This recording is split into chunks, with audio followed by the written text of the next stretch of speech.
biggest race of all, for sure, the hardest one to win. It has the appeal of Formula One, and one is quite happy if you win a trophy.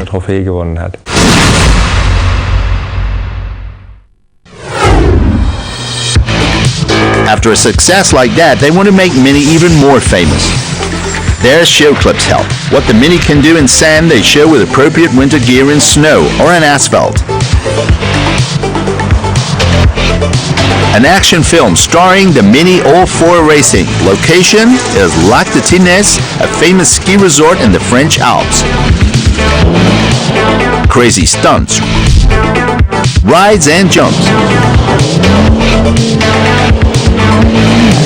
The idea comes from former teammate Guerlain Chicheret, former extreme skier.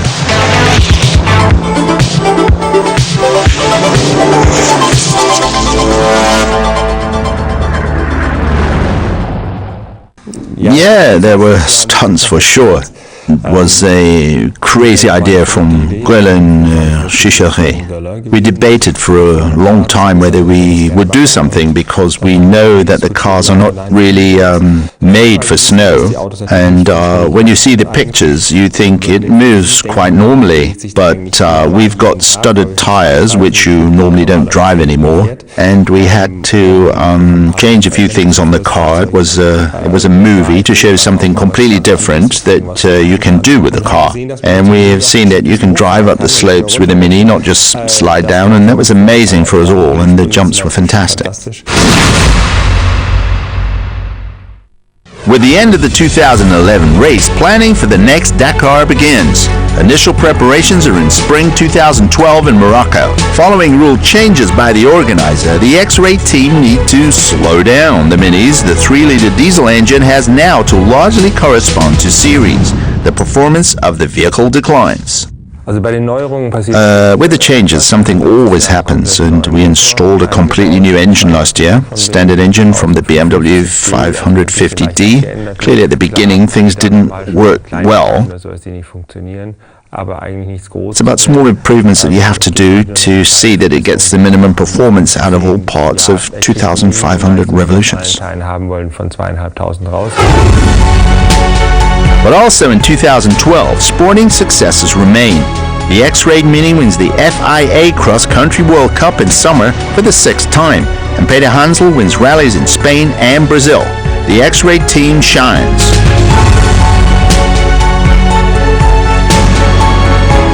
Even the mechanics work like champions. They can now disassemble and reassemble the car in a short space of time. All seem to be perfectly attuned.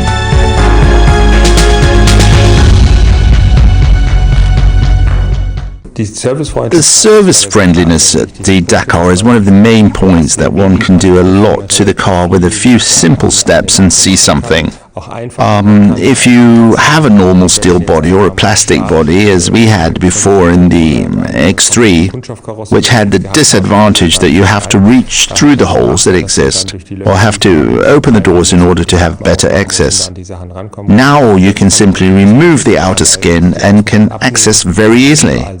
Ease of service is better, and it all goes much faster to assemble or disassemble a vehicle. One last test before the 2013 Dakar. The team trains wheel changes. The retractable stamp is a useful tool that pushes the car up on any surface. The pilots loses less time than before. The men repeat each movement until they can do a wheel change almost blind. Duration per wheel, 1 minute 30 seconds.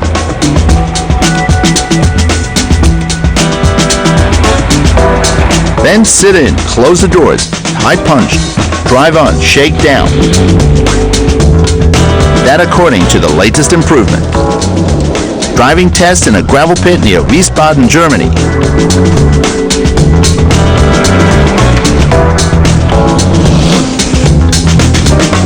Once again, the team checks all systems again for hours of full use of the technology.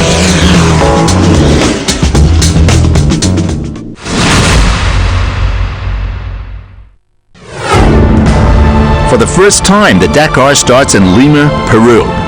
The 157 registered car teams expect a tough program. The route takes them from Peru to Chile to Argentina and then back to Chile. Dunes difficult to conquer and up to 5,000 meters high Andean passes, in addition to extreme temperature changes. The South American venue proving to be the better choice over Africa.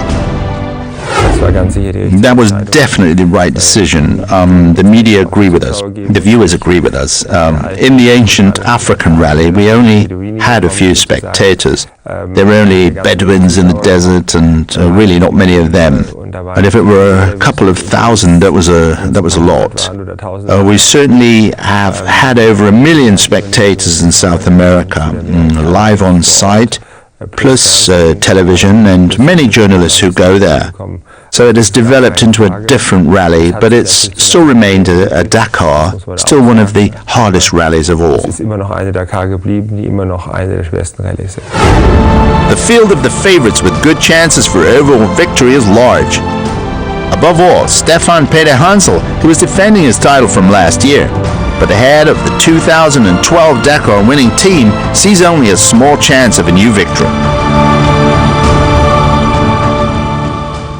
So the organizers of the 2013 Dakar have changed the rules and given a great advantage to the buggies, which have got more power and is significantly wider, thus have many advantages. So we have no chance really to win against them. Just to give an example, 500 kilograms less base weight, but 100 horsepower more. That alone would mean a win on the track. Competitors in the buggies are no less than the 2010 and 2011 Dakar winners Carlos Sainz and Nasser Al-Attiyah. Thus, under the auspices of Nasser Al-Attiyah, the Red Bull buggy team form probably the biggest competition for X-Ray. Their machine is based on a Bahia Desert race car specially adapted for the Dakar in the Californian desert.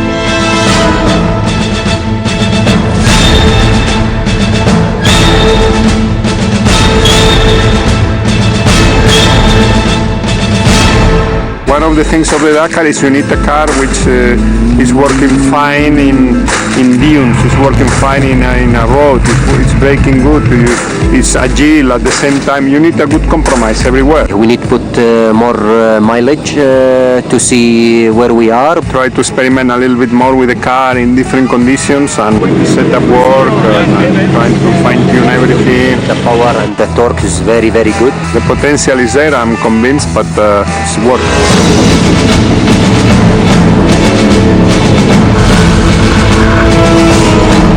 I'm really happy to test in a hard place to find where the limit of this car.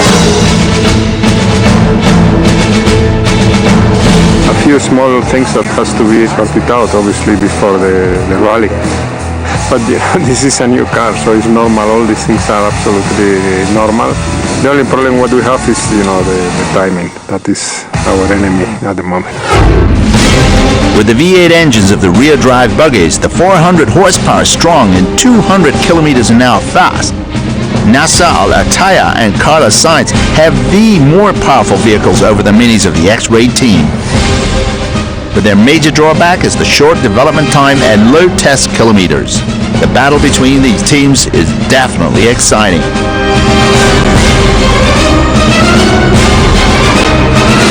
My dream again to win Dakar with a different car. This is the reason why we built the new project, and to show everybody we are here and we can win again. And indeed, at the beginning of the rally, the buggies drive out their advantages in the dunes, and they are faster than the minis. Carlos Sainz from Spain wins the first. The third stage, the fourth, and the sixth stage also go to Nasser Al-Attiyah, also in the Red Bull buggy.